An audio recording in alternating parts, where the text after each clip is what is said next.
네, 안녕하세요. 같이 기도하겠습니다.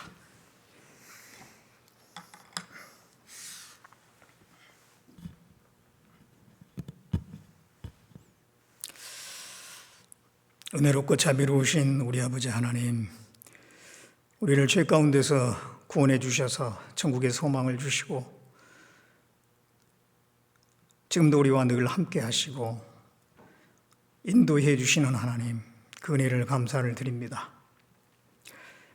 이제 2021년이 지나가고 2022년이 시작이 됐습니다. 올 한 해 동안 여러 가지 계획을 가지고 있습니다.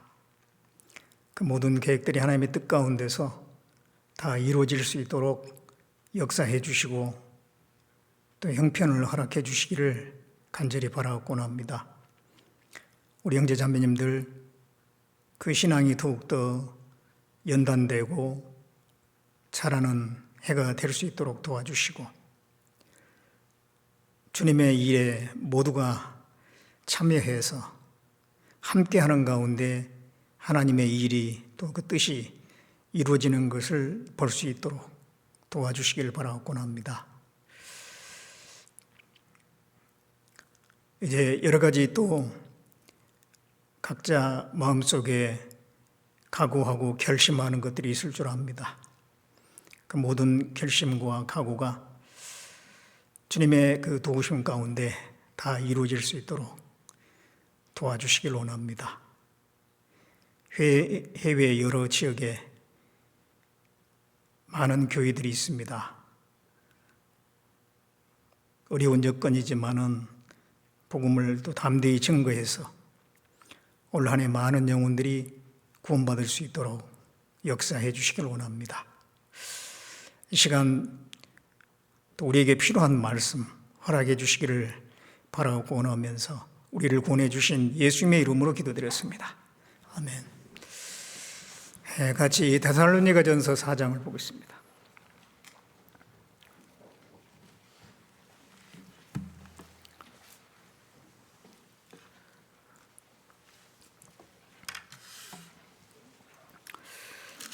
데살로니가전서 4장 1절 말씀입니다.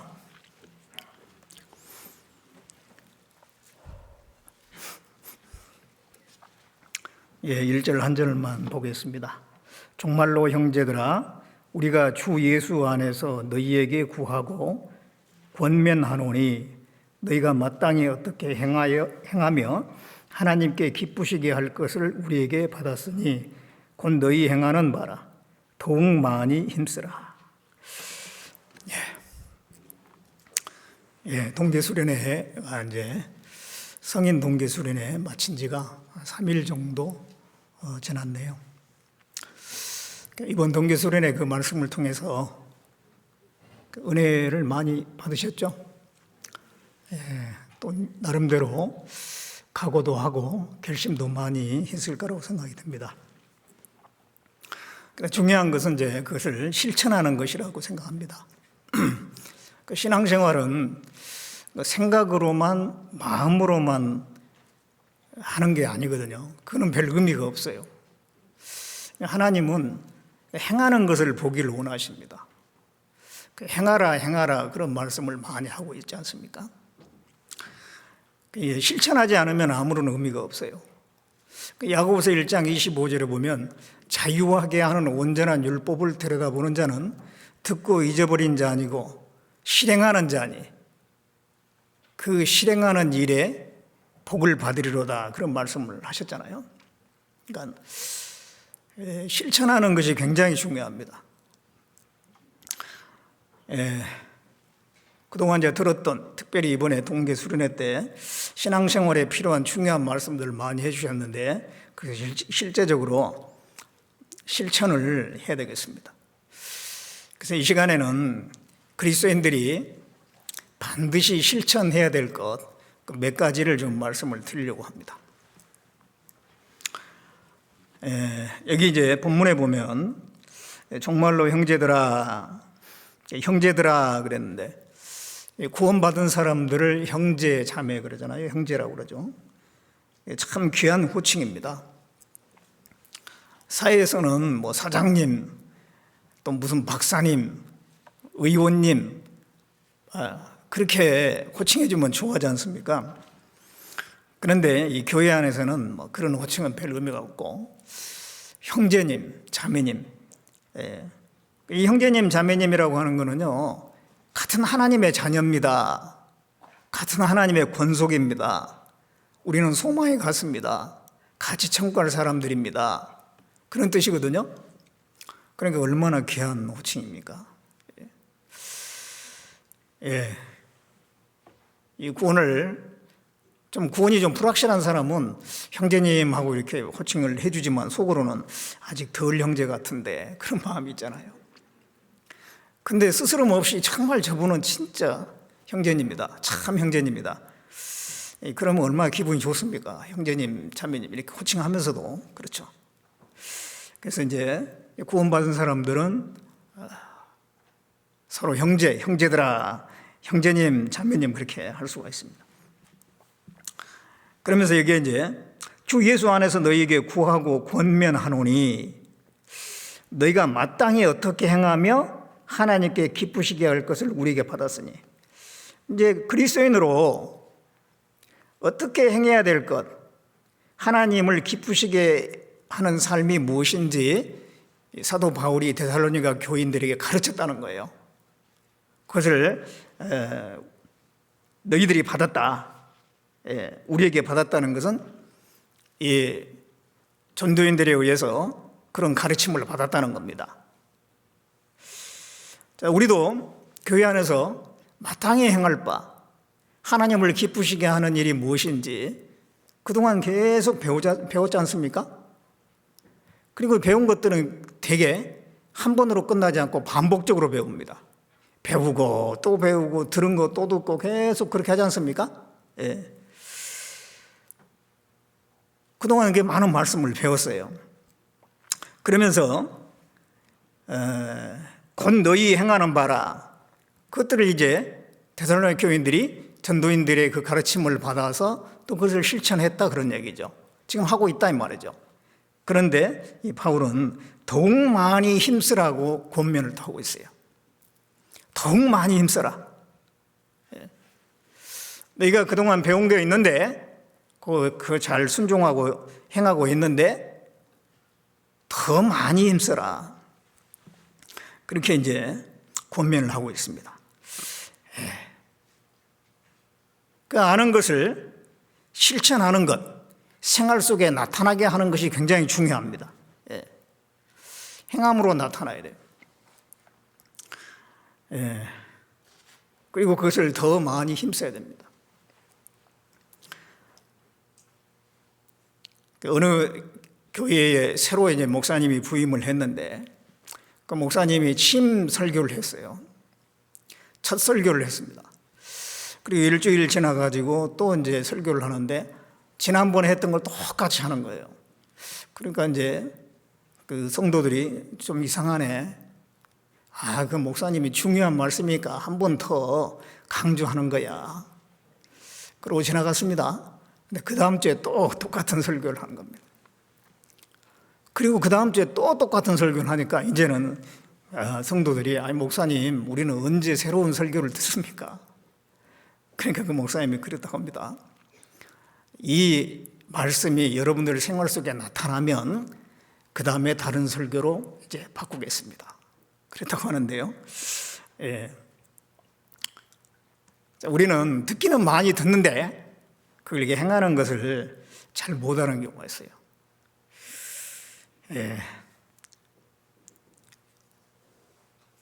그 배운 걸 우리 삶 속에 이루어야 되고 또 더 많이 힘을 써야 되겠습니다.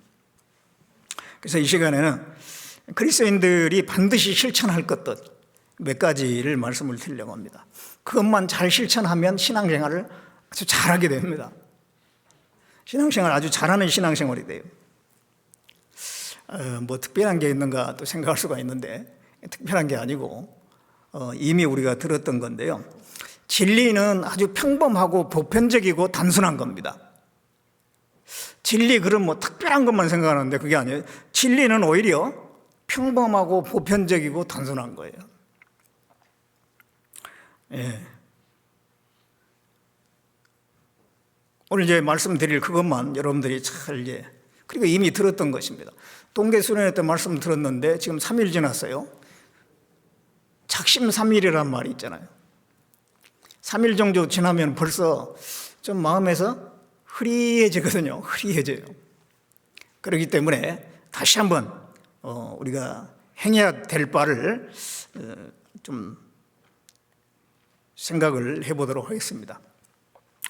그리스도인들이 실천해야 될 거, 반드시 신앙생활에서 실천해야 될 거, 한 7가지 정도를 제가 말씀을 드리려고 하는데요. 첫째는 말씀입니다. 말씀을 배우고 공급받는 것을 잘해야 돼요. 그걸 내 생활 속에서 실제로 그렇게 해야 되는 겁니다. 마태복음 4장 4절입니다.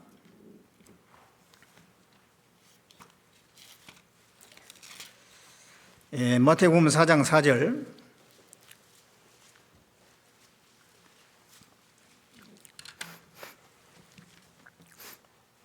예수께서 대답하여 가라사대 기록되었으되 사람이 떡으로만 살 것이 아니요 하나님의 입으로 나오는 모든 말씀으로 살 것이라 했느니라 하시니, 예수님께서 사람이 떡으로만 살 것이 아니요 하나님의 입으로 나오는 모든 말씀으로 살 것이다. 이 떡은 이제 빵이나 다름없고 음식입니다. 그러니까 음식도 필요하죠. 몸은 음식을 필요로 합니다. 몸은 밥을 먹어야 돼. 그래야지 힘을 내 가지고 활동을 할 수 있죠. 영혼은 밥을 먹어서 되는 게 아니죠. 영혼은 말씀을 먹어야 되는 거예요. 말씀을. 몸이 밥을 필요하듯이 영혼은 말씀을 필요로 합니다. 그러니까 하나님의 입으로 나오는 모든 말씀으로 사는 것은 영이거든요. 영혼.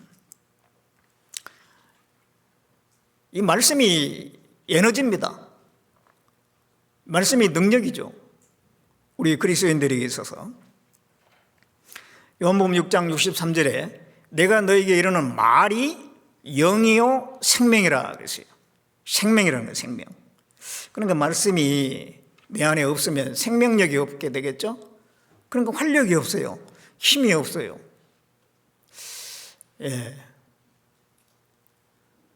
자동차는 뭘로 갑니까? 기름으로 갑니다. 기름을 넣어주면 기름이 이제 에너지가 돼가지고 가죠. 잘 굴러가요.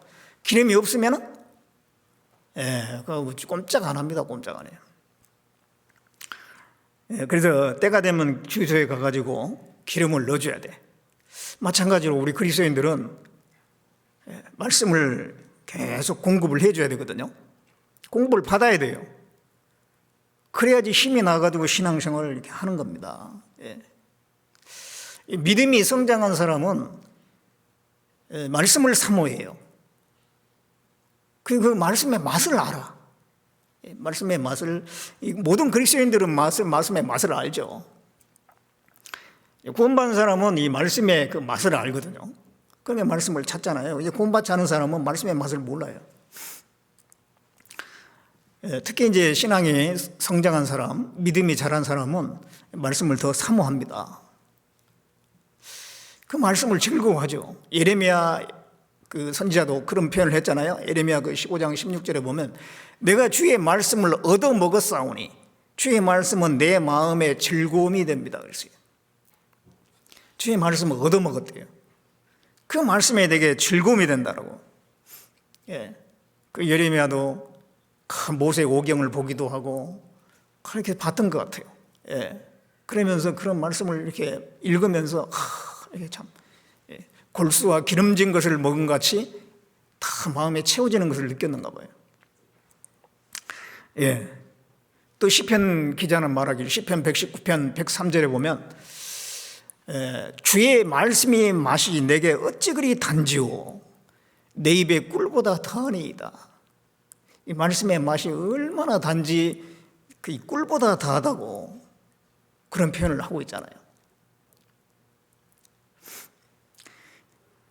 내가 정말 구원받은 사람인지 그렇지 않은지 그것도 잣대가 됩니다.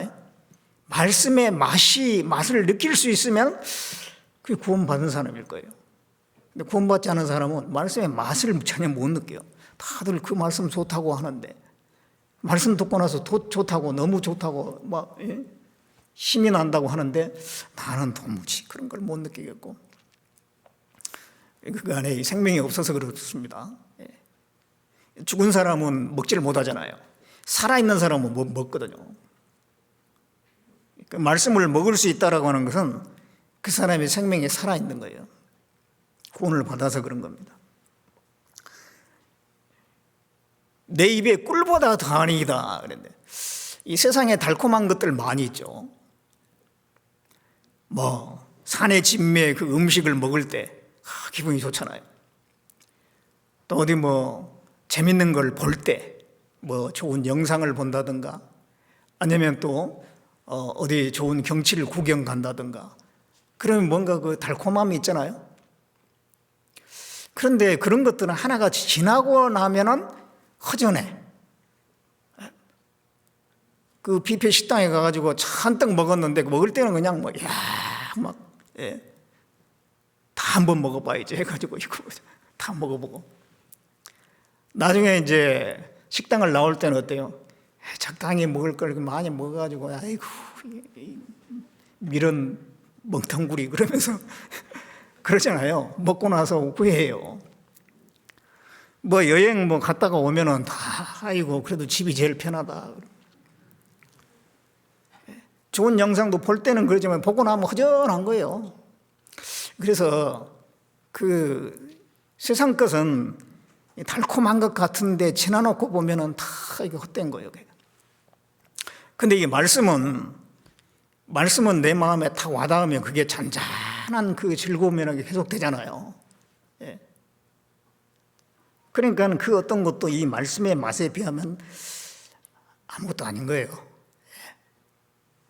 그래서 진정한 이 말씀이 진정한 꿀이 되고 기쁨이 되고 우리에게 능력이 되고 힘이 됩니다. 이 말씀은 많은 우리에게 유익을 줘요. 한 끼 식사를 하면 그 식사 속에는 많은 영양가가 있지 않습니까? 단백질도 있고 뭐 탄수화물도 있고 지방도 있고 비타민도 있고 다양한 영양가를 가지고 있어요. 식사 안에, 한 끼의 식사 안에.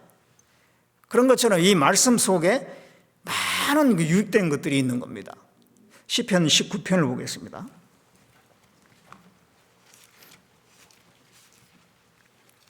시편 19편 7절을 보겠습니다.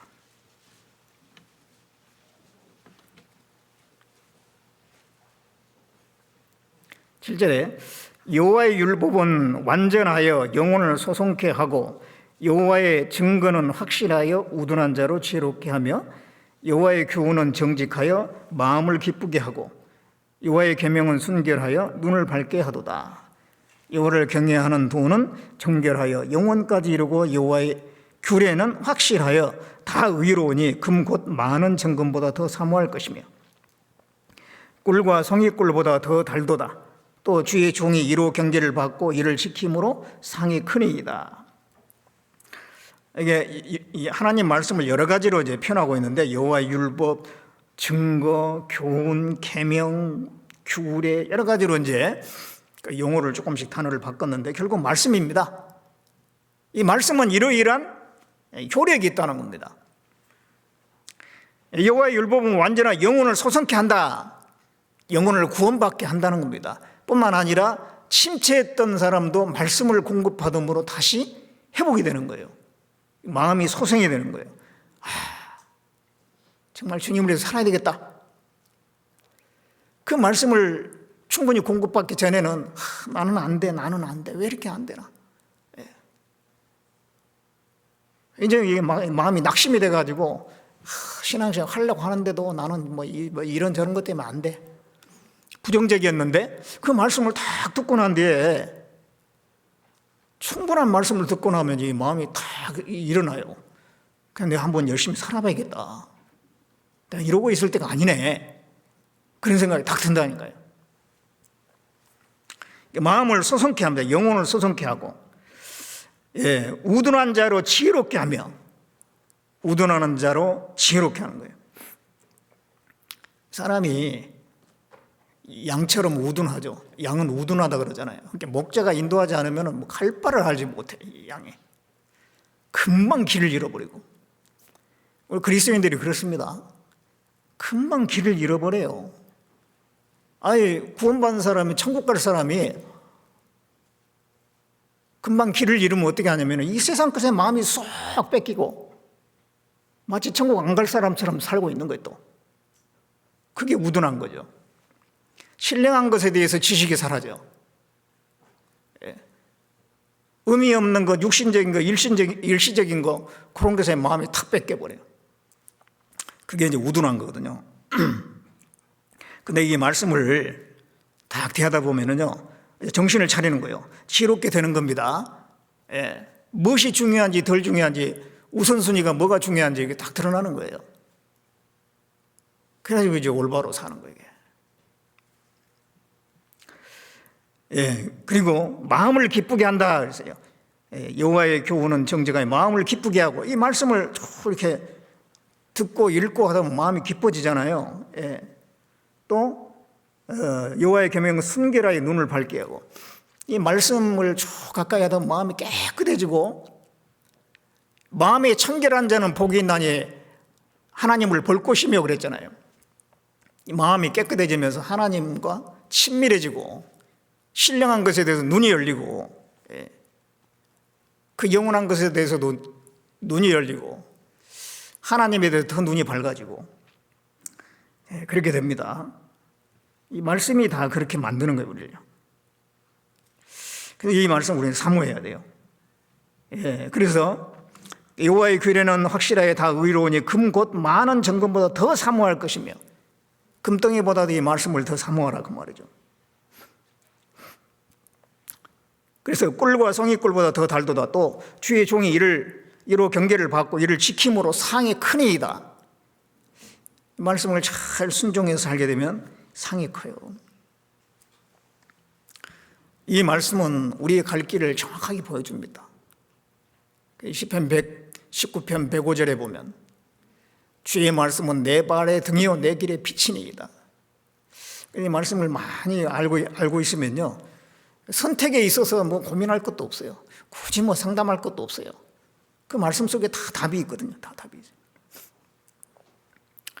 그래서 이 세상에 아무리 많은 책을 읽었어도 성경을 읽지 않았으면 미련한 사람입니다. 자기 근원도 알지 못하는 거예요.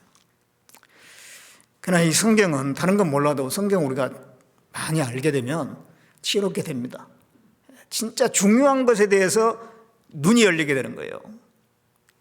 이 세상 거짓되고 헛되고 순간적인 그런 것들, 죄악된 거, 그런 것에 눈이 멀어지고, 그 신령한 것에 대해서, 영원한 것에 대해서, 진짜 중요한 것에 대해서 눈이 열려요. 그래서 우리는 이 말씀을 정말 많이 배우고 공부를 받아야 돼요. 그러려면 들어야 되고 읽어야 되는 거예요. 말씀 계속 들어야 돼. 주일도 듣고 수요일도 듣고 막 계속 듣지 않습니까? 말씀 듣는 것을 이렇게 소홀히 하면 안 됩니다. 우리가 늘상 똑같은 일을 반복하게 되면 그 일에 대해 좀 식상함을 느끼게 되는데, 근데 우리가 이 말씀 배우는 것에 대한 식상해서는 안 돼요. 우리 건강한 사람은 식사를 이제 몇 끼를 식사를 하잖아요. 보면은 식사가 뭐 거의 비슷한 거예요. 그 똑같은 걸 계속 먹는데도 또 그 때를 기다리지 않습니까? 또 먹을 때는 맛이 있고, 그게 정상적이고 건강한 사람의 상태잖아요. 마찬가지로 정말 이 신앙적으로 건강한 사람은 그 말씀을 듣기를 좋아하고 그 말씀을 사모하는 마음이 있는 거예요. 그래서 우리가 계속 들어야 됩니다. 또 개인적으로 읽어야 돼. 적어도 매일 30분 정도는 성경을 읽어야 됩니다. 아침에 30분이 인생을 바꾼다 그런 말이 있어요. 아침 시간에 내가 30분 이 성경 읽는 그 습관을 탁 들이면 내 인생이 바꿔진다는 거예요. 그 신앙적인 그 위인들이 있잖아요. 예. 교회 역사 가운데 그 위대한 일꾼들이 있지 않습니까? 마르틴 루터 같은 사람, 요한 에슬러 같은 사람, 찰스 스펄전 같은 사람, 하나같이 아침을 성경으로 시작한 사람들이에요. 하루의 아침을 성경으로 시작하는 거예요. 아침은 새로운 시작이잖아요. 하나님을 만남으로부터 시작하는 거예요. 맨 꽁지에 저녁에 이제 다른 일 다 하고 남은 시간에, 저녁 시간에 하나님 찾아간 게 아니고 가장 먼저 하루를 시작하면서, 그게 마땅한 태도죠. 우리는 종들이잖아요. 주의 종들입니다. 종은 하루 종일 일하고 끝에 가서 주인한테 가면 안 되잖아요. 아침 일찍 가가지고 오늘 무슨 일을 할까요? 해야 되잖아요. 그게 마땅한 태도죠. 하루를 시작하면서 하나님 앞에 말씀을 읽고 기도하고 그렇게 시작해야 될 겁니다. 이스라엘 민족들도 보면은 만나를 거둘 때 아침 해 뜨기 전에 가서 만나를 거두러 그랬죠. 그 만나는 바로 말씀을 의미하잖아요. 그들에게는 양식이었어요. 지금으로는 영적인 양식입니다. 그걸 아침 일찍 거두러 가겠습니다. 해 뜨기 전에. 해가 떠버리면 다 쓰러져 버려요. 예. 그래서 우리도 아침에 성경을 꼭 읽는 습관을 들이는 것이 정말 필요하죠. 읽고 또 묵상하고, 읽었으면은 그냥 읽고 지나간 게 아니라 좀 생각해야 돼요. 생각을요. 그래서 그게 무슨 뜻인지 좀 생각을 해봐야 되거든요. 그래서 이제 단 몇 마디라도 아니면 한 마디라도 마음에 와닿는 그 말씀이 있으면 좋잖아요. 그러려면 좀 생각을 해야 되거든요. 쭉 읽기만 하면 안 되고. 그리고 정말로 이 말씀은 너무 좋다, 내 마음에 담아둬야 되겠다, 그런 거 있으면 이제 암송도 하고. 예. 이제 연세가 이제 60대, 70대, 80대 넘어가면 암송하기가 쉽지가 않습니다. 그런데 이제 청년 때는 이거 내가 암송해야겠다 그러면 금방 암송되거든요. 청년 때 암송을 많이 해야 돼. 청년 때. 저도 이게 그 설교 때 이렇게 암송으로 하는 경우 많이 있잖아요. 말씀하다가 중간중간 암송이 나오고 그러는데, 그게 거의 20대, 30대 때 외웠던 겁니다. 그때 이제 엄청 많이 외웠거든요, 말씀을. 예. 암송 카드 가지고 다니면서 외우기도 하고, 또 좋은 내 마음에 드는 말씀 있으면 기록해놨다 그걸 계속 외우고 반복해서. 왜냐하면은 이 말씀이 너무 좋아서 이거를 내 마음에 새겨놓고 싶은 거예요. 예. 새겨놓고 싶으니까 그걸 암송을 하게 되는 거죠. 그게 이제 암송을 하면 나중에 그것도 행함으로도 나타나잖아요. 그러니까 말씀을 읽고 생각해보고 또 마음에 와닿는 말씀은 암송도 하고, 그 다음에 그것이 이제 생활로 나타나고. 예, 그게 굉장히 중요합니다. 그래서 그 말씀을 배우고 공급받는 걸 더욱 힘써야 되겠어요, 더욱. 예. 그 말씀에서 그리스도인의 모든 능력이 나오는 거예요. 말씀에서부터 그리스도인의 그 모든 그 능력이 거기서부터 나오는 겁니다. 그래서 첫째는 더욱 많이 힘쓰라. 이 말씀 배우고 공급받는 거 더 많이 힘써야 되겠습니다. 두 번째는 이제 기도입니다. 골로새서 4장을 보겠습니다. 골로새서 4장 2절.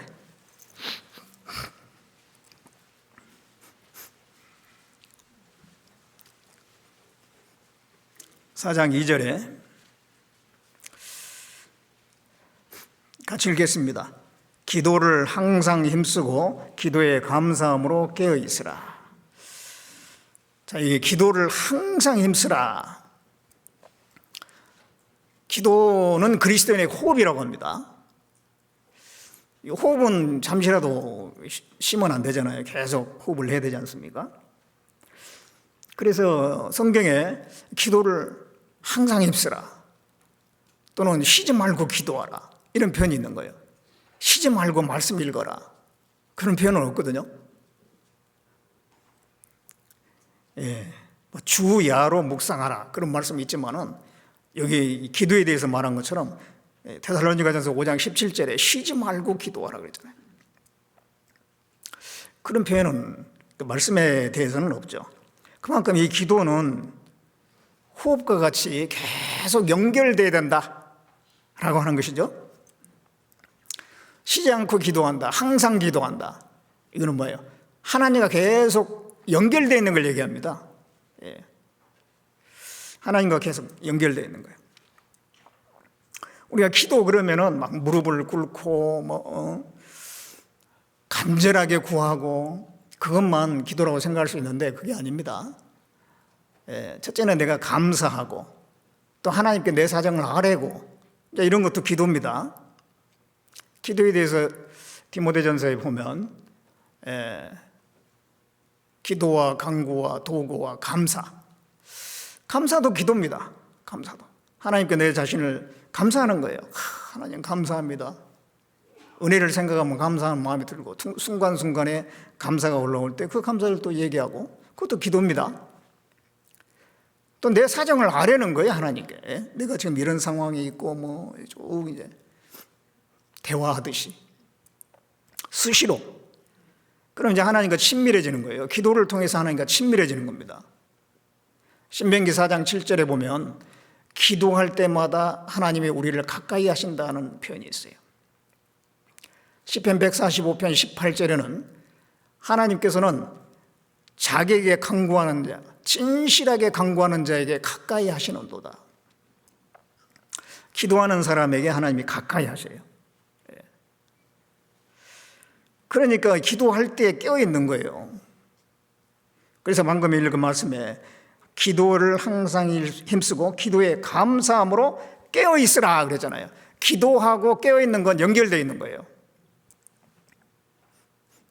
깨어있는 사람이 기도를 안 한다. 그건 깨어있는 사람 아닙니다. 이 기도 생활이 되고 있는 사람이 깨어있는 사람이에요. 예. 또 깨어있으려면 기도해야 되는 거예요. 누가복음 21장 36절에도 그런 말씀을 하고 있죠. 이런 일을 피하고 인자 앞에 서도록 항상 기도하며 깨어있으라. 기도하는 것과 깨어있는 거 연결되어 있는 거예요. 참 이 시대에 참 우리가 깨어있어야 되는데 내가 과연 기도 생활을 제대로 하고 있느냐 말이에요. 시편 62편 8절에는 백성들아 시시로 저를 의지하고 그 앞에 내 마음을 토하라 그러죠. 시시로 저를 의지하고 그 앞에 내 마음을 토하라. 우리가 하나님께 항상 내 마음을 얘기하고 있습니까? 예, 그게 돼야 된다는 거예요. 그게 계속 하나님과 연결되어 있는 거예요. 연결되어 있는 거예요. 그게 깨어 있는 겁니다. 예, 이 기도 우리가 이 말씀, 기도, 교제, 전도 그 네 가지를 잘해야 된다고 얼마나 많이 들었습니까? 근데 그 중에서도 보면 이게 기도하는 게 제일 안 될 거야 아마.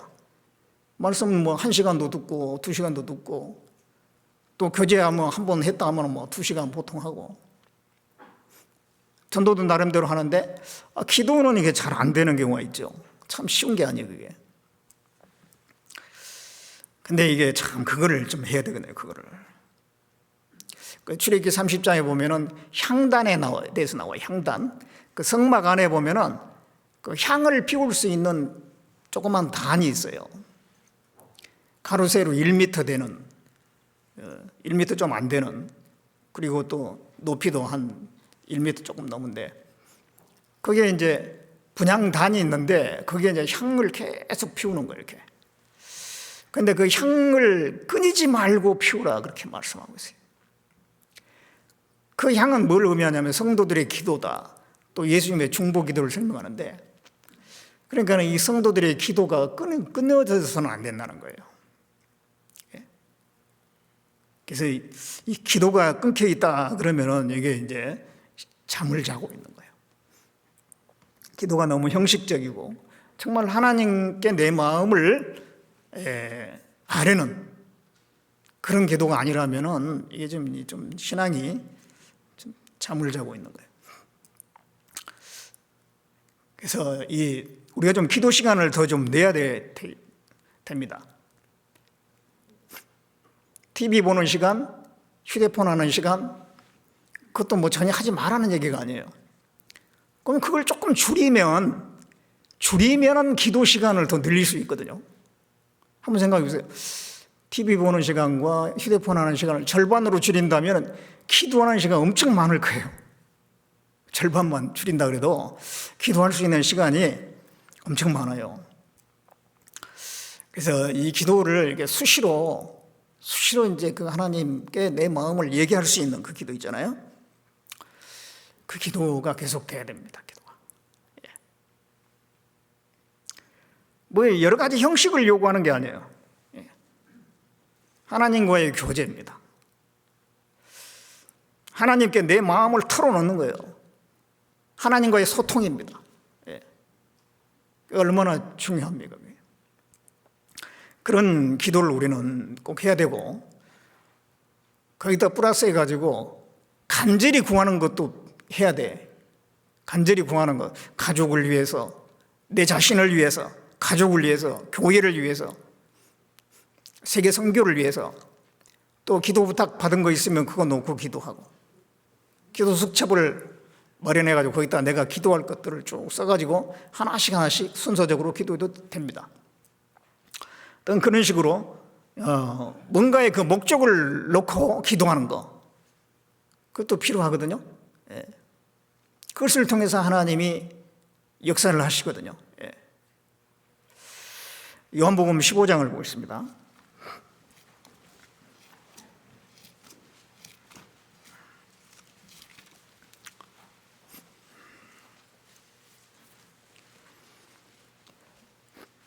요한복음 15장 16절. 너희가 나를 택한 것이 아니오 내가 너희를 택하여 세웠나니 이는 너희로 가서 과실을 맺게 하고 또 너희 과실이 항상 있게 하여 내 이름으로 아버지께 무엇을 구하든지 다 받게 하려 함이라. 제자들에게 하신 말씀이잖아요. 예수님께서 제자를 선택하신 것은 과실을 맺게 하게 합니다. 그 과실을 많이 맺게 하게 하는데 어떻게 맺느냐면 하나님께 구해가지고 받음으로, 그래서 내 이름으로 아버지께 무엇을 구하든지 다 받게 하려 함이니라. 받음으로 과실을 맺는다. 그래서 이제 우리가 기도해가지고 응답받음으로 하나님의 역사를 이루기를 원하시는 거예요. 그렇기 때문에 우리가 기도를 해야 되겠죠. 교회를 위해서도 기도하고, 기도 부탁 받은 거 놓고 기도하고, 그 형제 자매님들 어려운 사정이 있으면 기도하고, 자기 가족을 위해서도 기도하고, 기도할 게 많이 있지 않습니까? 그것을 통해서 하나님의 역사를 이루어 가시는 거예요. 그래서 이 말씀 읽은 것과 기도하는 것, 이게 참 이 습관이 굉장히 중요합니다.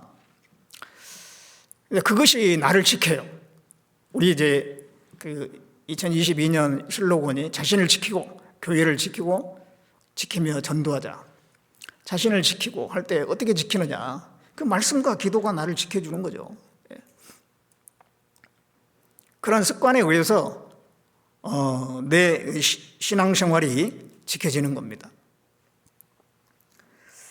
그리고 이제 세 번째, 또 우리가 꼭 실천해야 될 것이 있는데, 히브리서 10장을 보겠습니다.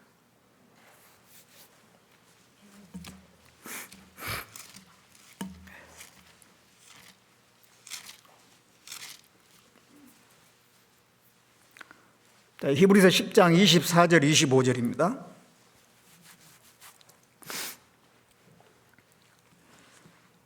서로 돌아보아 사랑과 선행을 격려하며 모이기를 피하는 어떤 사람들의 습관과 같이 하지 말고 오직 권하여 그날이 가까움을 볼수록 더욱 그리하자. 자, 이게는 이제 교제에 대해서 말씀을 하고 있는데요. 서로 돌아보아 사랑과 선응을 격려하며, 혼자서 돌아보는 게 아니라 여러 사람이 있습니다. 공동체가 있고 무리가 있는데 구원받은 그리스도인들의 무리, 그걸 돌아보라는 얘기예요.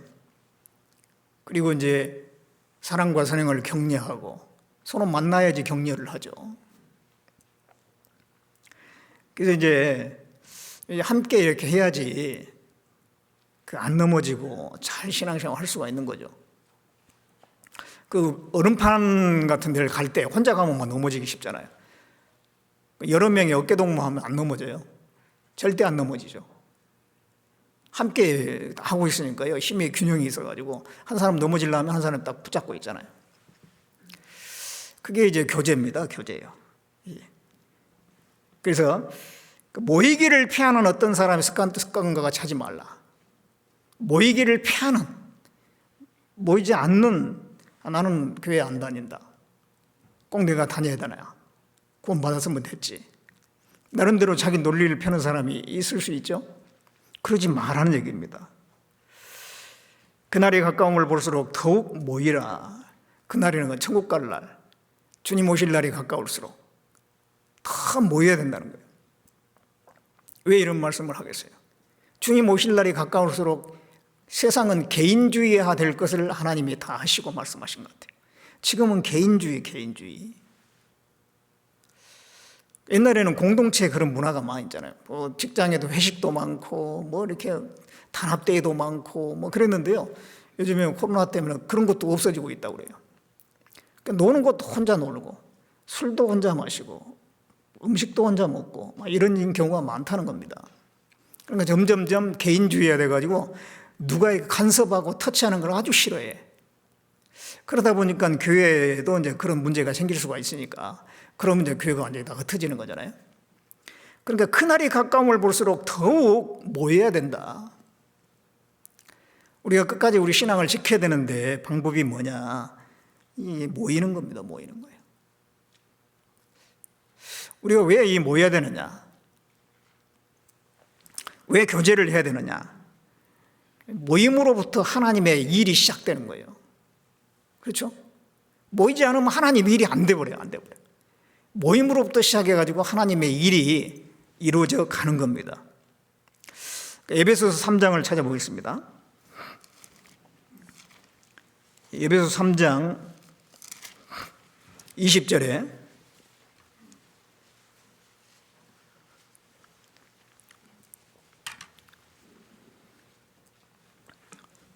우리 가운데에서 역사하시는 능력대로 우리의 온갖 구하는 것이나 생각하는 것에 더 넘치도록 능히 하실 얘기예요. 여기 우리 가운데에서 역사하시는 능력이라고 했잖아요. 한 사람이 아니라 우리라고 하는 그리스도인들의 그 연합체, 그 가운데 역사하신다. 하나님이 일하신다. 그래서 모여야지 일이 시작되는 거예요. 한번 생각해 보세요. 건축을 한다. 건물을 짓는다. 혼자 짓나요? 건물을 지을 때에는 여러 사람들이 거기에 전기기술자, 미장, 또 인테리어, 다양하게 거기 붙어가지고 그 건물 하나를 만들지 않습니까? 예. 우리가 이제 지금 뭐 하고 있는 중이냐면은 건축 중에 있어요. 뭘 건축하냐? 성전을 건축하는 중에 있습니다. 이런 교회당을 얘기한 게 아니고 하나님의 거할 진정한 성전이에요. 구원받은 그리스도인으로 구성된, 오순절부터 시작해서 세상 끝에 이제 주님의 재림하실 때까지 구원받은 사람으로 구성될 성전, 그 성전 짓는 일을 우리가 하고 있는 거예요 지금. 그것을 위해서 우리는 전도하는 일을 하고 그러지 않습니까? 그런데 건축을 하는데 그 많은 사람이 협력해서 건축을 하는 것처럼 이 성전을 짓는 이 일을 우리가 하는데 그게 하나님의 역사인데, 그것을 위해서 이게 많은 그리스도인들이 연합해야 된다 이 말이죠. 혼자서 할 수가 없어요. 모임이 이루어져야지 그 일이 이루어져 가는 겁니다. 그러니까 우리는 모여야 되는 거예요. 하나님의 일을 위해서. 그리고 이제 모임을 통해서 내 신앙도 성장하고 붙잡혀지는 겁니다. 혼자서 신앙 절대 못 지키죠. 여기 18절에 보면 3장 18절에 능히 모든 성도와 함께 지식에 넘치는 그리스도의 사랑을 알아. 그 넓이와 길이와 높이와 깊이가 어떠함을 깨달아. 하나님의 모든 충만하신 것으로 너에게 충만하게 하시기를 구하노라. 모든 성도와 함께 하나님의 그 사랑을, 그리스도의 사랑을 알아간다 그런 말이죠.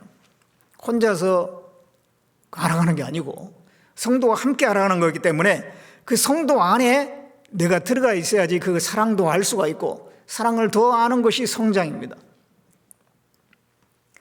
예. 그래서 내 자신을 지키는 거예요. 하나님의 사랑 안에서 자기를 지키라. 유다서 1장에 그렇게 말씀했잖아요. 그래서 형제자매의 그 사랑 가운데 내 자신을 지키고 신앙도 자라가고 그런 거예요. 그렇기 때문에 이 사탄 마귀는 모이지 못하게 하려고 애를 쓰는 거예요. 모임을 방해하는 거예요. 예. 자꾸 개인지화시키고 교회 안에 어떤 죄를 갖다 집어넣고 여러 가지 말로 상처 주게 만들고 그래가지고 막 교회를 떠나게 만들고 잘못된 교리를 집어넣어가지고 엉뚱한 교리를 집어넣어서 거기에 또 싹 그게 넘어지는 사람들을 그냥 한꺼번에 다 교회에서 떨어져 나가게 만들고 그게 이 사탄은 이 교회에 이렇게 모이면 힘이 생기기 때문에 그거를 방해하는 일을 계속 하고 있는 거예요. 계속. 우리가 거기에 넘어지면 안 돼요. 이게 더욱더 우리는 하나됨을 힘써 지켜야 됩니다. 그래서 에베소 4장 3절에 평안에 매는 줄로 성령에 하나 되게 하신 것을 힘써 지키라 그랬잖아요. 왜 힘써 지키라 했을까요? 깨는 자가 있는 거예요. 그게 마귀예요, 마귀. 깨는 자가 있어요. 힘써 지키려면 어떻게 되느냐? 모여야 되는 거예요. 교회를 지키자. 우리 슬로건에 교회를 지키며 그랬잖아요. 자신을 지키고 교회를 지키며 어떻게 지키느냐? 모여야지 지켜지는 거예요. 모여야지. 안 모이면 교회가 안 지켜지는 거예요. 교회가 지켜질 뿐만 아니라 자기 자신도 지켜지는 거죠. 예. 교제에 자꾸 모이면 자기 자신도 지켜지는 거예요. 그래서 이 교제가 너무너무 중요한 거예요. 이게 신앙생활 하는데 굉장히 중요하잖아요. 이게 신앙생활의 성공과 불가분의 관계가 있어요. 관계에 있습니다. 교회를 떠나서는 신앙생활을 성공할 수가 없죠. 교회를 사랑하는 것이 주님을 사랑하는 거예요. 왜냐하면 교회는 주님의 몸이니까요. 이스라엘 사람들이 예루살렘을 얼마나 사랑했습니까? 근데 그들은 정작 예루살렘에 있었을 때는 예루살렘에서 편안하게 그 제사 드리고 할 때는 예루살렘이 얼마나 귀중한지를 잘 몰랐던 것 같아요. 그래서 예루살렘을 더럽히고 하나님께서 그냥 다른 나라를 들어가지고 예루살렘을 박살내버리고 그들이 바벨론에 사로잡혀 갔을 때 그때서야 바벨론 강가에서 그 예루살렘을 기억하고 울었다고 그랬잖아요.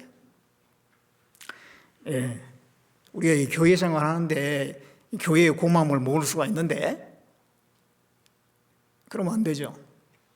교회가 얼마나 고마운지. 이 교회는 영적 어머니입니다. 갈라디아 4장에 그런 말씀이잖아요. 우리 어머니라 그랬잖아요. 교회를 일컬어 얘기하는 것입니다. 내가 이 교회에서 내가 구원을 받았고 이 교회에서 내가 지금까지 성장했고 교회를 떠나서 내가 내 존재 자체가 설명이 됩니까? 그래서 시편 122편 6절에 보면 예루살렘을 사랑하는 자는 형통하리로다 그랬어요. 예루살렘을 사랑하는 자는 형통하리로다. 예루살렘 교회를 설명한 거예요. 예루살렘에는 성전이 있었잖아요. 교회를 설명하는 거예요. 교회를 사랑하는 자는 형통하리라. 이 교회를 사랑하는 사람이 다 보세요. 그래가지고 참 정말 교회를 사랑하는 내 아들이구나. 하나님께서 얼마나 귀하게 생각하시겠어요. 교회를 사랑하면 주님을 사랑하는 거거든요. 그 사람은 하나님께서 보호해주고 지켜주시고 도와주시는 겁니다. 예루살렘을 사랑하는 자는 형통하리로다. 그래서 우리가 참 이 교회를 사랑하고 교제를 사모하고 모여야 됩니다. 그거를 실제적으로 실천을 해야 돼요. 실천. 하고 있습니다. 하고 있는데 더욱 우리가 이제 모일 기회가 구역 모임도 이제 어떻게든 교회당에서 하려고 애를 쓰고 하고 있잖아요. 그러면 빠지지 말고 참여하려고 하고 어떻게 하든지 그 기회를 놓치지 않으려고 하는 것이 필요합니다. 그리고 이제 네 번째는 봉사입니다. 봉사.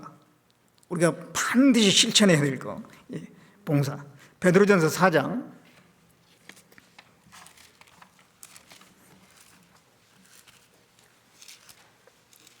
베드로전서 4장 10절을 보겠습니다. 각각 은사를 받은 대로 하나님의 각양 은혜를 맡은 선한 청지기같이 서로 봉사하라. 서로 봉사하라 그랬잖아요. 서로 봉사하라. 그 명령이지 않습니까? 봉사하라. 봉사는 한자로 하면은 받들 봉자에다 섬길 사자입니다. 받들어 섬긴다 그런 뜻이고, 영어로는 서비스 그러죠. 서비스. 섬기는 일을 하는 것이 봉사예요. 구원을 받았으면은 주님을 위해서 무슨 일이든지 해야 되는 거예요. 청소를 하든지 교당에서 말이죠.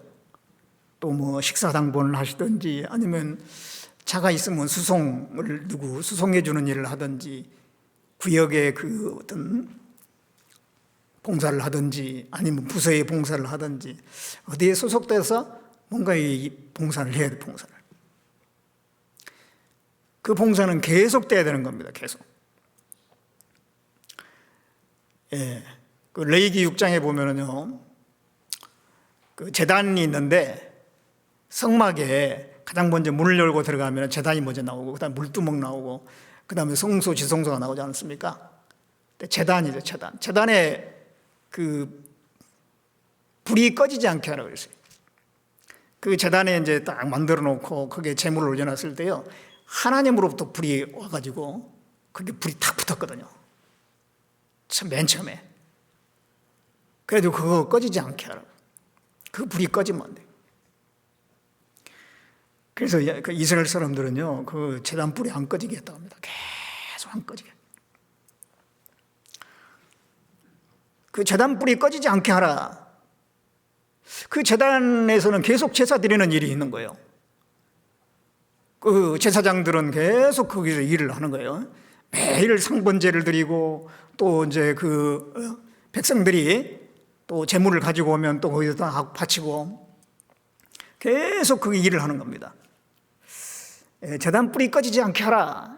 이거는 지금 우리로 할 것 같으면 성령을 소멸시키지 마라, 또는 성령 안에서 봉사를 계속하라, 하나님께 산제사 드리는 일을 계속하라, 그런 말씀하고 관련될 겁니다. 제단 불이 꺼지지 않게 해야 돼요. 이 봉사가 거쳐지면 안 되는 겁니다. 뭘 하더라도 주님을 위해서 해야 되는 거예요. 나는 쉬겠다. 쉬겠다는 것은 이제 신앙생활을 그만하겠다는 거게. 생명이 붙어 있는 한은 뭔가를 해야 돼요.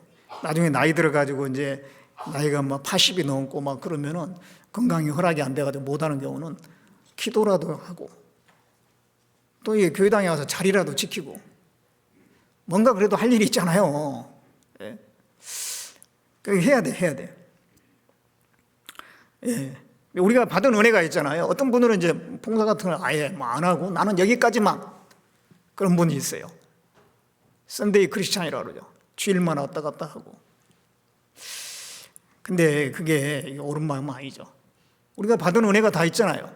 하나님으로부터 받은 은혜가 다 있어요. 은혜를 받았으면 갚아야 될 거 아닙니까? 갚는 그 마음이 있는 것이 정상이죠. 그리고 상과 영광에 대해서 들었으면 나도 좀 그 상과 영광 받아야겠다, 나도 거기에 참여해야 되겠다, 이런 마음이 있는 것이 정상이죠. 구원 받았으면 되지 뭐 꼭 상 영광을 받아야 되나? 그러니까 이게 좀 믿음이 없는 거예요. 이게 상영광에 대해서 믿음이 없는 거예요. 그게 신앙적인 그런 욕심이 필요하지 않습니까? 예. 그래서 그런 마음이 있으면 이 봉사를 하려고 할 겁니다. 시편 116편 12절에 여호와께서 내게 주신 모든 은혜를 무엇으로 보답할꼬 그랬잖아요. 하나님께서 내게 주신 모든 은혜를 보답해야 되는데 어떻게 하냐 이거요. 어떻게 하냐. 그랬을 때 바로 이어서 시편 116편 14절에 보면 여호와의 모든 백성 앞에서 나의 소원을 여호와께 갚으리로다.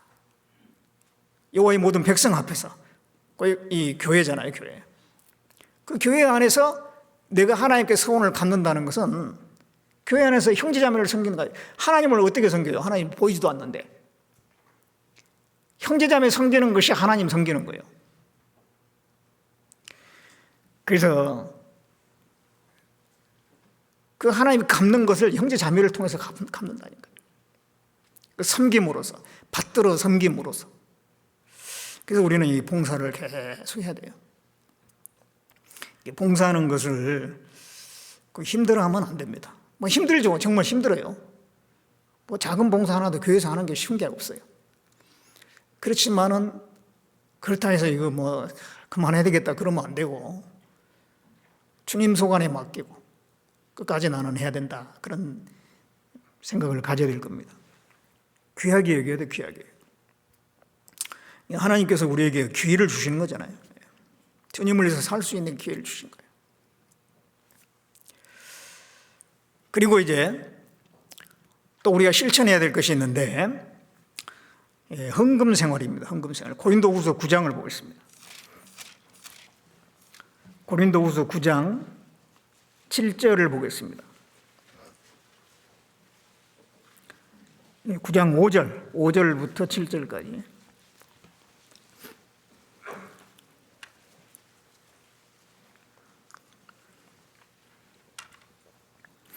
이러므로 내가 이 형제들로 먼저 너에게 가서 너희 전에 약속한 연보를 미리 준비케 하도록 권면하는 것이 필요한 줄 생각하였노니 이렇게 준비하여야 참 연보답고 억지가 아니니라. 이것이 곧 적게 심는 자는 적게 거두고 많이 심는 자는 많이 거둔다 하는 말이로다. 각각 그 마음에 정한 대로 할 것이요 인색함으로나 억지로 하지 말지니 하나님은 즐겨내는 자를 사랑하시느니라. 이 헌금에 대해서 지금 말하고 있는 겁니다. 이 연보라고 하는 것은 헌금을 얘기합니다. 이 연보, 약속한 그 헌금을 미리 준비를 했단 말이에요. 그러면서 그 헌금한 것에 대해서 이제 칭찬을 하는데 7절에 보면은 각각 그 마음에 정한 대로 할 것이요 인색함으로나 억지로 하지 말지니 하나님은 즐겨내는 자를 사랑하시느니라. 이 말씀을 통해서 하나님은 헌금하는 것을 원한다는 걸 알 수가 있어요. 하나님이 가난하신가 봐. 가난해서 그럴까요? 하나님 우주 만물을 창조하신 분이고 하나님은요 혼자서 뭐든지 다 할 수 있어요.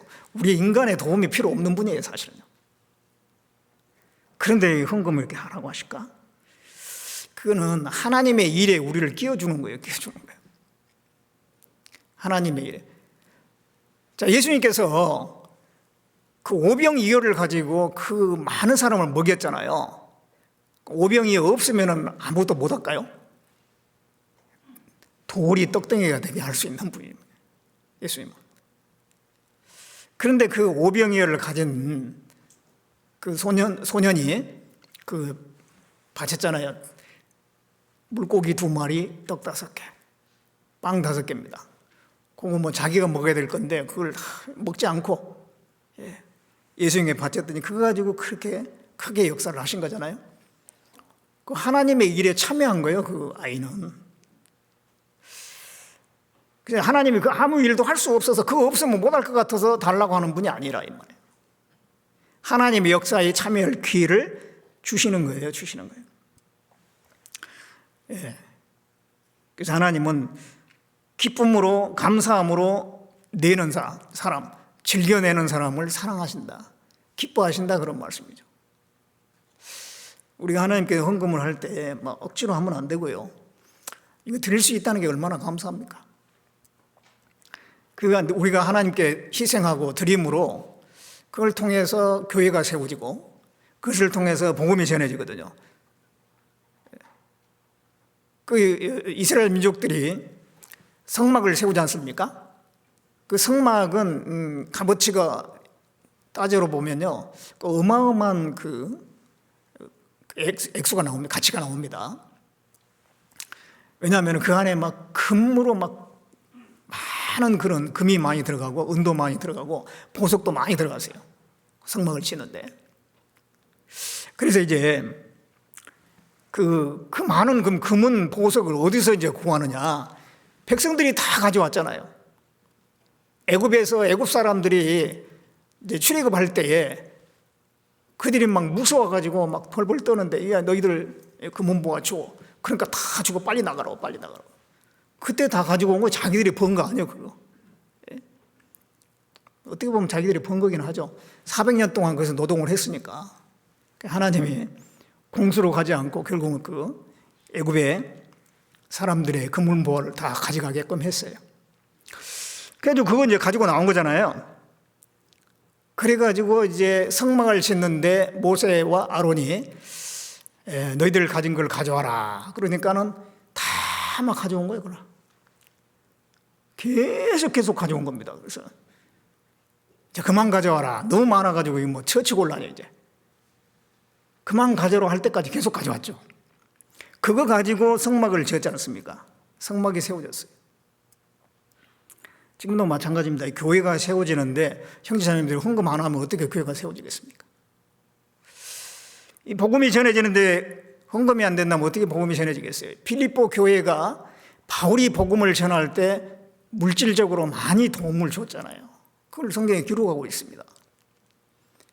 그렇게 이제 헌금하는 가운데 복음이 전해져요. 해외 선교, 세계 선교가 지금 국내에 있는 모든 형제 자매님들이 그게 참여해가지고 엄청난 일을 하고 있지 않습니까? 그래서 이제 이 헌금이 꼭 필요한 거예요. 하나님은 그것을 통해서 일을 하셔요. 우리는 그걸 드려야 됩니다. 그것이 바로 헌신의 표시인 거예요. 헌신, 내 자신을 드린다. 어떻게 드려요? 내 자신을 주님께 드린다고 하는데 어떻게 드리냐? 그래서 물론 봉사하는 것도 헌신이죠. 근데 내가 가지고 있는 물질을, 재산을 하나님께 드리는 것이 헌신이에요. 헌신의 대표적인 거예요. 어떻게 보면은 그게 내 자신입니다. 직장에서 내가 한 달 내내 고생가지고 번 돈이잖아요. 그것의 일부를 하나님께 드리는 건 나의 일부를 드리는 거예요. 나의 수고의 그 소산을 드리는 거예요. 그렇기 때문에 헌신이라고 할 수 있어요, 그것이. 그래서 하나님은 그것을 귀하게 받으시는 거예요. 그래서 우리가 실제적으로 하나님께 드리는 거, 물론 이제 필요하면은 내 생명까지도 드려야겠지만은 실제 우리가 그런 순교를 한다든가 그럴 기회는 별로 없잖아요. 그럼 순교라는 걸 일단 접어놓고 나머지 중에서 내가 헌신하는 것이 최고가 뭐냐? 생각해보면 이 물질로 드리는 거, 이게 대단한 헌신입니다. 나의 수고하는 그 결실을 하나님께 드리는 거니까요. 그래서 우리가 이 헌금 생활을 실제적으로 해야 돼요, 실제적으로. 이 헌금 생활을. 굉장히 중요한 겁니다. 거기에 내 마음이 들어가 있고 내 믿음이 들어가 있고요.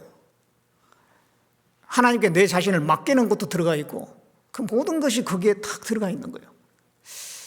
마음으로 내가 정말 하나님만을 내가 사랑하고 하나님만을 의지하며 내가 가장 사랑하는 게 하나님이고 그렇게 할지 몰라도요, 헌금하지 않는다 그러면 다 말짱꽝입니다.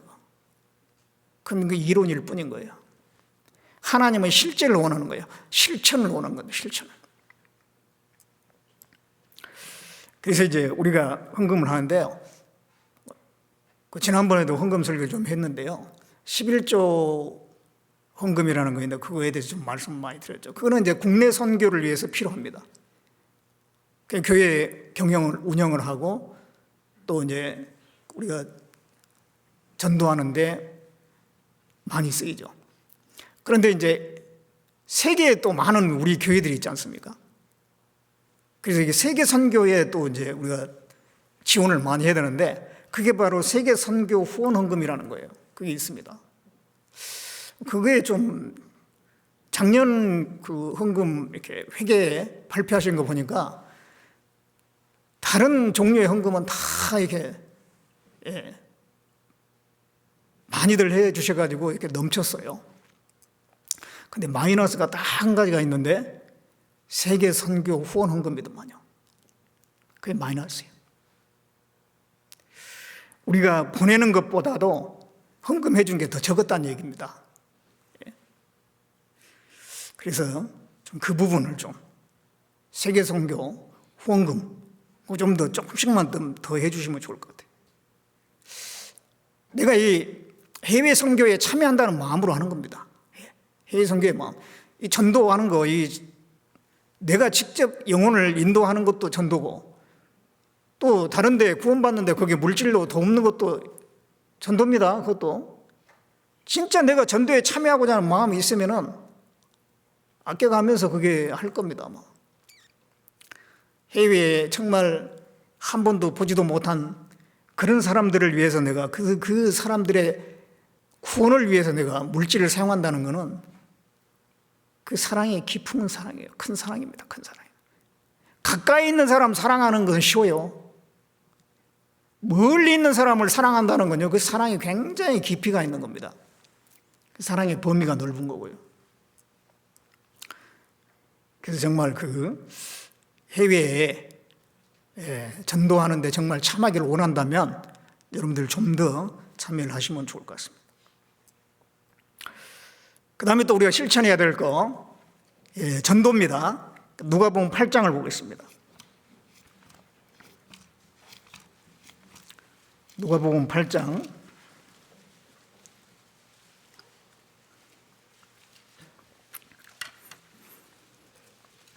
38절을 보겠습니다.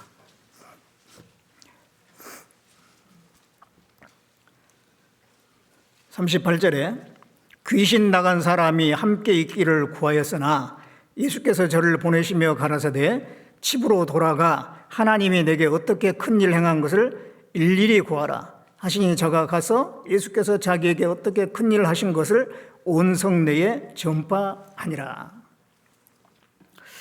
이게 이제 누가복음 8장에 거라사라고 하는 지역에 거기에 귀신 들린 사람이 있었어요.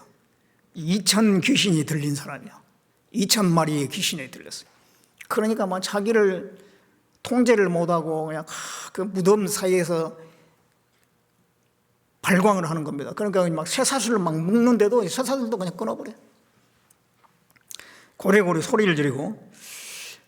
그냥 자기도 자기를 이 속에 있는 이 귀신을 이길 수가 없어서 막 어찌할 수 없는 거예요. 예수님께서 그 2,000마리 귀신을 내쫓았잖아요. 그러니까 사람이 얌전해졌어요. 너무너무 좋은 거예요. 그래가지고 이제 예수님과 함께 있기를 원했어요. 근데 예수님께서는 그러지 말고 집으로 돌아가서 일일이 그 행하신 것, 하나님께서 내게 큰 일 행하신 걸 일일이 구해라. 그 전하라는 거예요. 전하라는 거예요. 그래서 그렇게 했다는 겁니다. 자, 이 말씀을 통해서 우리가 배울 수 있는 게, 자, 이 사람은 귀신 들린 것에서 구원받은 거잖아요. 하나님의 역사를 경험했습니다. 그 사람에게 원하는 것이 가서 전해라. 하나님이 너에게 어떻게 행했는지 그걸 전해라. 그렇지만 우리는 구원을 받았습니다. 지옥 갈 뻔했는데 지옥에서 건진받았잖아요. 하나님이 우리에게 원하는 게 뭐겠습니까? 가서 전하라, 가서 전하라. 그 구원받은 은혜를 전하라고 하나님께서도 우리에게 또 말씀하셔요. 마가복음 16장 15절에 너희는 온 천하에 다니며 만민에게 복음을 전파하라. 전하기를 원하셔요. 전하기를. 그게 하나님의 뜻입니다. 디모데전서 2장 4절에 하나님은 모든 사람이 구원을 받으며 진리를 아는 데 이르기를 원하시느니라. 그것이 하나님의 뜻이에요. 모든 사람이 구원받기를 원하는 게 하나님의 뜻입니다. 그걸 이루기 위해서 예수님을 보내신 거잖아요. 그 예수님 십자가에서 왜 죽으셨어요? 영혼을 구원하기 위해서 죽으신 거잖아요. 성령은 왜 오셨어요? 바로 그 예수님께서 십자가에서 이루신 그 사실을 전하기 위해서 성령이 오신 거잖아요. 성령께서는 교회를 통해서 지금 계속 그 복음 전하는 일을 하시는 거예요. 그게 바로 하나님의 뜻이지 않습니까? 가장 중요한 뜻이에요. 그래서 이 구원받은 사람들은 거기에 참여해서 그 역할을 해야 되는 거죠. 그래서 말씀하시기를 너희는 세상의 빛이다 그랬잖아요. 너희는 세상의 빛이다. 너희는 그리스도의 향기다. 너희는 그리스도의 사신이다. 너희는 그리스도의 증인이다. 그런 말씀들은 다 우리가 뭘 하고 살아야 될지를 분명하게 말씀하는 우리의 신분을 얘기하는 단어들입니다. 자기 신분을 정확히 아는 것이 필요하잖아요. 나는 도대체 왜 살고 있느냐? 예. 영혼을 주님 앞으로 인도하기 위해서 살고 있는 거죠. 그래서 이 영혼에 관심을 가져야 돼요. 영혼을. 예, 세상에 내가 무슨 시험을 합격해가지고 뭐 좋은 직장 잡고 더 해가지고 뭐 가정도 그냥 단란한 가정을 꾸리고 그런 것도 필요한데 그보다도 그거는 이제 뭐 과정 속에 하나님 주시는 거고 첫째는 영혼에 관심이 있어요. 영혼에. 어떤 게 구원받아도 이게 뭐 세상에 출시하는데 그냥 뭐 한 자리 하는데 엄청 관심이 많은 분들이 있어요. 나중에 결국 후회가 됩니다. 후회가 돼요. 남는 거는 영혼이에요. 영혼. 제가 어떤 분하고 통화했는데요. 30년, 35년 전에 구원을 받은 분입니다. 35년 전에 구원을 받은. 그래가지고 이제 한 몇 년 동안 신앙생활 하다가 교제에서 떨어져서 30년 동안 교제가 떨어져 있었어. 30년 동안 교제에 떨어졌다. 30년 만에 교제를 해보겠습니다. 그냥 나이가 많이 들었어요, 이제. 근데 하는 말이 그래요. 이제는 돌아와가지고 정신 차려가지고 막 전도를 하거든요. 전도를 하면서 이제 중요한 것이 뭔지 알겠다는 거예요. 사람의 영혼 구원받는 거 그거 말고는 중요한 게 하나도 없다는 거예요. 중요한 것이 뭔지 알았어요. 이제라도 이 정신을 차렸으니 얼마나 다행입니까? 그 30년 동안 그렇게 전도하며 살아서 얼마나 좋았겠어요. 그런데 그거 허송세월 해버린 거거든요. 우리가 그럴 수가 있어요. 이 별 가치 없는 것에 온통 마음 뺏겨 살다가 나중에 후회하면 안 되죠. 그 인조, 조선시대 그 왕 중에 인조 왕이 있죠. 그 병자호란 때 청나라가 쳐들어왔어요. 그래도 그때 이제 남한산성에서 버티다가 나중에 항복했잖아요. 그 항복의 표시를 어떻게 하라고 그랬냐면은 그 이제 황제가 딱 있는데 청나라 황제가 있는데 그 앞에 땅바닥에다 머리를 3번 찍으면서 절을 하라고 그랬어요.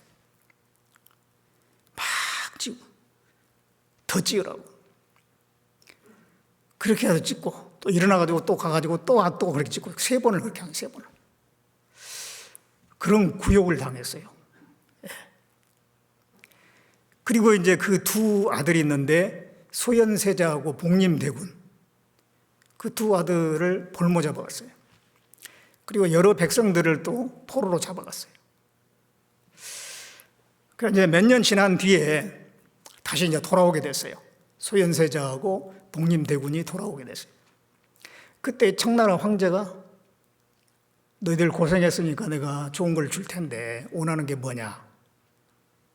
소현세자는 황제께서 애지중지하는 그 벼루를 주십시오.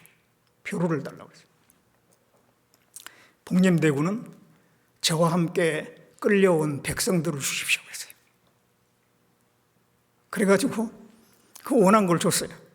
그래서 소현세자는 그 귀한 벼루, 보물과 같은 그 벼루를 가지고 왔고, 복림대군은 많은 백성들을 끌고 왔어요. 사로잡혔던 사람을 데려온 거죠. 그래가지고 이제 인조왕에게 아버지한테 갔어요. 소현세자가 이 벼루를 보십시오 하고 내놨는데 그 왕이 막 대노했어요. 내가 청나라에게 어떤 굴욕을 당했는데 그 문물을 가져오느냐. 그러면서 벼루를 던져가지고 소현세자가 맞았습니다. 그래가지고 그 뒤로 시름시름 앓다 죽었다고 합니다. 소현세자가 뭐 죽은 것에 대해서 여러 가지 설이 있는데 그 중에 한 가지 설이 그거예요. 근데 이 복림대군은 사람을 데려왔잖아요, 사람을. 결국 그 복림대군이 나중에 그 인조를 이어서 효종이 됩니다. 효종, 왕이 됩니다. 그 두 사람을 봤을 때 이 소현세자는요, 그 청나라의 그 문물이 탐났던 거예요. 발달된 문명. 조선은 우물 안에 개구리다. 이 대국의 그 어떤 문물, 그것을 왕에게, 자기 아버지에게 보여주고 싶었던가 봐요. 그런데 이 복림대군은 이 불쌍한 백성들, 고향을 떠나가지고 이 청나라에 와가지고 얼마나 고생한가. 이 사람들을 내가 데리고 가야겠다. 사람을 생각해, 사람을. 예. 이 벼루가 무슨 뭐 이렇게 중요하겠습니까? 사람의 생명이 중요하죠. 우리도 잘못하면요, 소현세자가 저렇게 엉뚱한 걸 선택할 수가 있어요. 사람의 영혼을 건지고 그것만 남는다니까요, 나중에. 주님 앞에 가면 남는 거는 그거밖에 없어요. 영혼을 건지는데 내가 무슨 수고를 했느냐. 거기에 얼마나 내가 내 마음을 두고 시간과 물질과 힘과 모든 것을 거기에 쏟아붓고 살았느냐. 그것만 남는 거잖아요. 그 외에 다른 거는 헛짓거리예요, 헛짓거리. 영혼을 건지는 거와 상관없는 거는 헛짓거리라니까요. 그래서 이 영혼에 정말 관심을 가져야 됩니다. 이 전도를 실제적으로 해야 되죠, 실제적으로. 출애굽기 27장에 보면 그 한번 찾아보겠습니다. 출애굽기 27장.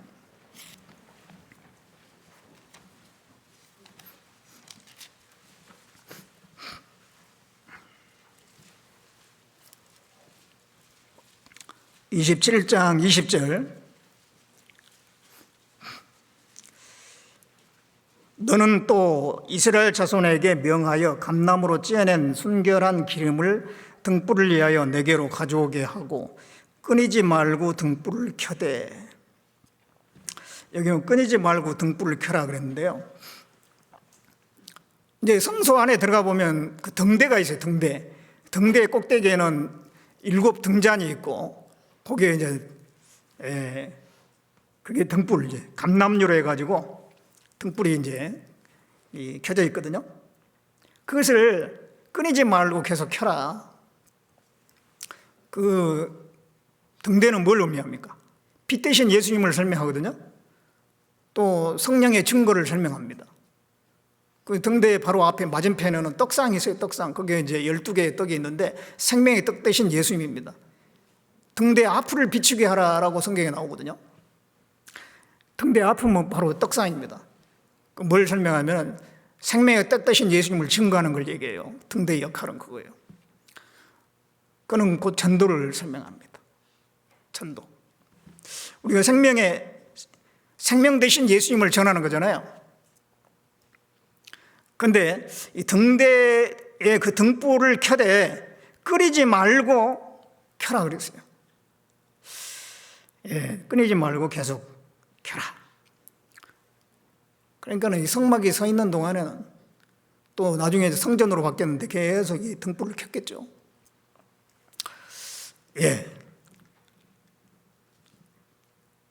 이 말씀을 통해서 우리가 배울 수 있는 건 전도는 끊어지면 안 되잖아요.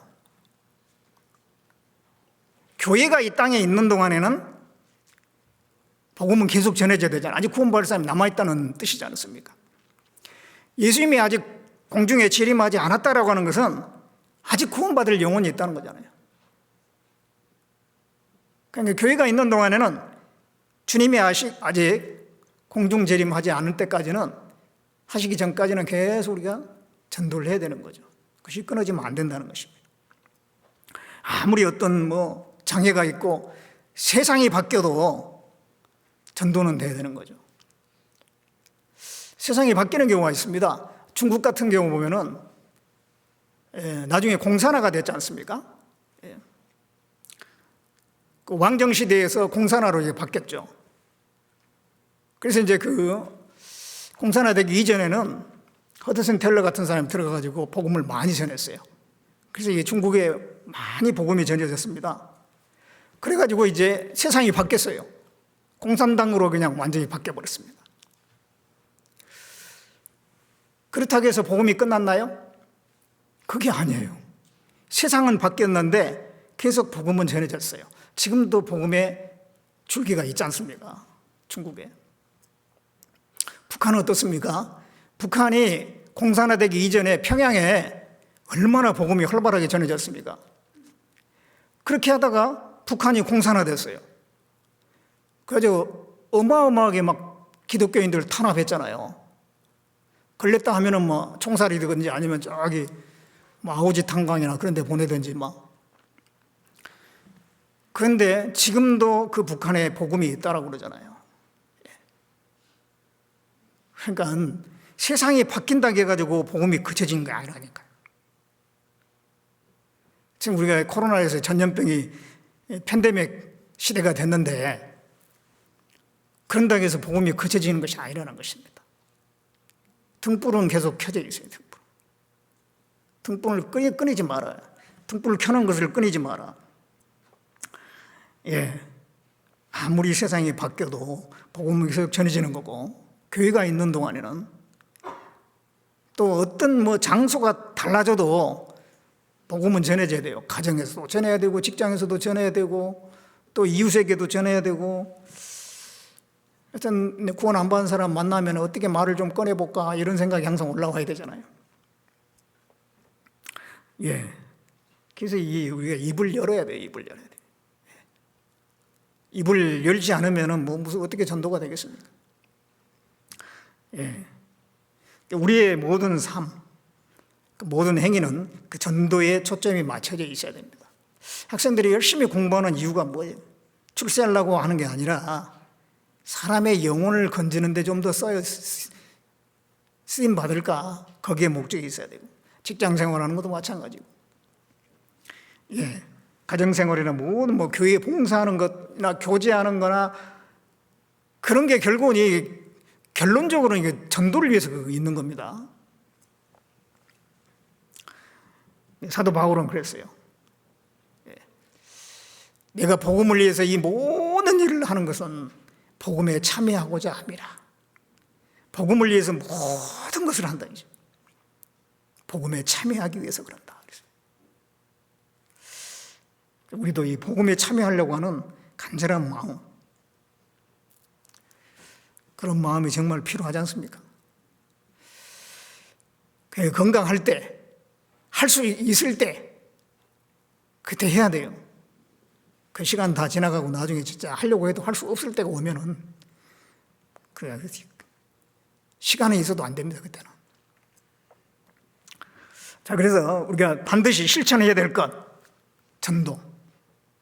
마지막으로 7번째 우리가 반드시 실천해야 될 것이 있는데 사랑입니다. 사랑. 고린도전서 16장.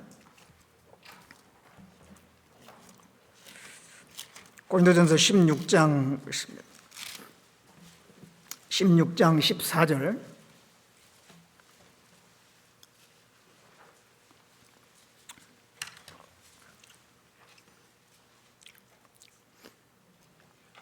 같이 읽어보겠습니다. 너희 모든 일을 사랑으로 행하라. 너희 모든 일을 사랑으로 행하라 했습니다. 이 사랑. 성경에 많은 가르침이 있습니다만은 성경의 모든 가르침을 한마디 한 단어로 설명하면 사랑이에요. 사랑. 하나님을 사랑하고 이웃을 사랑하라 그 말이잖아요. 사랑입니다. 사랑.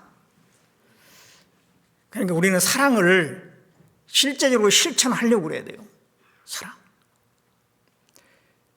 이 구원받지 않은 사람도 사랑해서 그 사람 영혼을 건지려고 하는 거잖아요. 형제 자매들도 정말 사랑을 실천하려고 그래요. 형제 자매들 걸림되지 않도록 하고, 혹시 나 때문에도 힘들어하면 찾아가고 풀어주고, 서로 풀면 다 풀려요. 그게 사랑이지 않습니까? 아무하고도 좀 어그러지지 않으려고 애를 쓰고, 형제 자매를 정말 사랑하는, 실제적으로 사랑을 해야 됩니다. 그리고 가족도 사랑하고요. 가족을 사랑한다고 하지만 어떤 가족은 보면은 사랑을 안 하는 경우도 있어요. 가족 내에서도 막 여러 가지 문제들이 생기고, 자녀를 사랑하는 거, 자녀를 사랑합니다만은 또 어떤 경우는 그러지 않은 경우도 있을 겁니다. 자녀를 위해서 한 게 아니라 나를 위해서 자녀를 막 닥달하는 경우도 있잖아요. 아내를 사랑해야 되는데 얼마나 사랑하십니까? 남편을 사랑하고 순종해야 되는데 얼마나 그렇게 하시냐고. 실질적으로 이게 사랑을 우리가 그리스도인만이 진정한 사랑을 할 수가 있거든요. 세상 사람들은요, 남녀 간의 무슨 뭐 사랑, 그건 감정적이고 순간적이고 너무 그 유효기간이 짧아요. 금방 그게 다른 걸로 바뀌어. 근데 우리 그리스도인들은 진짜 하나님의 사랑을 아는 사람이기 때문에 그 사랑을 행할 수 있는 사람들이거든요. 가정에서부터. 그리고 교회에서. 불신자들을 볼 때, 구원받지 않은 사람들. 하나님께 우리가 배웠잖아요. 그걸 실천을 해야 돼요. 그러니까 요한일서 3장 18절에 보면 말과 혀로만 할 것이 아니라 행함과 진실함으로 하라 그랬어요. 사랑을 하는데 말과 혀로만 하지 말고 행함과 진실함으로. 그건 뭐예요? 실제적으로 그 사랑을 실천하라는 거잖아요. 사랑은 행동으로 나타난 거예요. 이 엄마가 아이를 사랑하잖아요. 그 자녀를 사랑하는데 말로만 사랑 안 해요, 엄마는요. 실제로 그 아이를 위해서 음식도 준비하고 뭣도 준비해주고 더 막 하자, 몸으로 다 하잖아요, 몸으로. 엄마가 아이 사랑하는 거 보면 몸으로 다 해요. 그게 진짜 사랑인 거죠. 근데 우리가 형제자매를 사랑할 때는 말과 혀로만, 행함과 진실함으로. 그래서 이 사랑을 우리가 얼마나 실천했느냐, 이것도 아주 중요한 문제예요, 이게. 우리가 신앙생활을 하면서 믿음이 성장한 사람일수록 사랑을 더 많이 실천할 겁니다. 그래서 이제 7가지를 제가 말씀을 드렸는데요. 사실은 그동안 다 우리가 여러 번 말씀 들었던 거예요. 그걸 우리가 실제적인 우리 삶 속에 실천해야 될 것들입니다. 신앙은 물론 이론과 관념적인 것, 또 무슨 마음으로만, 생각으로만 하는, 그건 진정한 신앙생활을 할 수 없어요. 불교계 그 스님들도 그런 건 해요. 혼자서 그냥 뭐 면벽 수도하고 그냥 무슨 경제에 이르렀다고 하는데요. 사람에 대해서 뭘 했냐 이거죠. 아무것도 안 하면서. 그 관념적인 거, 그런 거는 진정한 것이 아닙니다. 우리는 실제적으로 이걸 행동으로 해야 되는 거예요. 말씀을 실제로 읽어야 되는 겁니다. 기도를 실제적으로 해야 되는 거예요. 교제에 참여를 해야 되고 실제적으로 전도하는 입을 열어야 되는 거예요. 그리고 봉사를 해야 되는 겁니다. 헌금 생활을 실제적으로 해야 되는 거예요. 그리고 사랑을 실제로 실천해야 되는 거예요. 하나님께서 나중에 행한 것에 대해서 갚아주신다 그랬잖아요. 내가 속히 오리니 각 사람에게 일한 대로 갚아주리라. 마태복음 16장에는 행한 대로 갚아주신다고 그랬어요. 그래서 우리 행한 것을 보시고 실제로 행했느냐 그걸 보시는 거예요. 신앙생활은 실천입니다. 그래서 그동안도 이제 잘 하지만은 더욱 많이 힘쓰라. 오늘 처음 본문에 그랬지 않습니까? 더욱 많이 힘쓰라.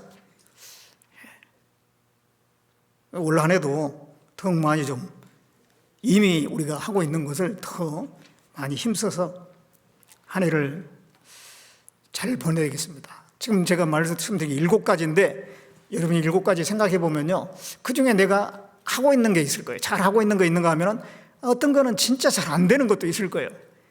그거를 좀 하려고 해보세요. 안 되는 거. 나 왜 이게 안 될까? 기억해 봐야 되겠다. 그거를 신앙생활 쭉 오래 하다 보면은 제가 7가지 말씀드린 거 쭉 하고 있는, 대부분이 하고 있는데요. 그런데 그 정도가 좀 미미하거나 어떤 부분에 대해서는 되게 안 되는 그런 게 있어요. 그런 거를 좀 하는 쪽으로 한 해가 그렇게 바뀌었으면 좋겠습니다. 예, 기도하겠습니다. 우리를 사랑하신 하나님, 우리를 구원해 주시고 교회 가운데 거하게 해 주셔서 또 마땅히 어떻게 행할 것을 우리에게 가르쳐 주신 것 감사드립니다. 우리가 많은 것을 배웠으나 실제 행하는 것은 너무도 미미합니다. 우리의 어리석음과 부족함을 일깨워 주시고 더욱더 올 한 해 열심을 내고 더욱 힘쓰는 한 해가 될 수 있도록 인도해 주시고 우리 형제 자매님들 그 신앙이 더욱더 성장할 수 있도록 도와주시고 더 많은 영혼들이 구원을 받을 수 있도록 역사해 주시길 원합니다. 당장에 이번 달에 초동부, 중고등부 집회가 있습니다. 또 다음 달에는 대전도 집회를 계획하고 있습니다. 그 가운데 함께해 주시고 많은 영혼들 구원 받을 수 있도록 주님께서 인도해 주시고 그 모든 일에 우리 형제 자매님들을 귀하게 사용해 주시옵소서. 모든 것 주님께 의지합니다. 우리를 구원해 주신 예수님의 이름으로 기도드렸습니다. 아멘.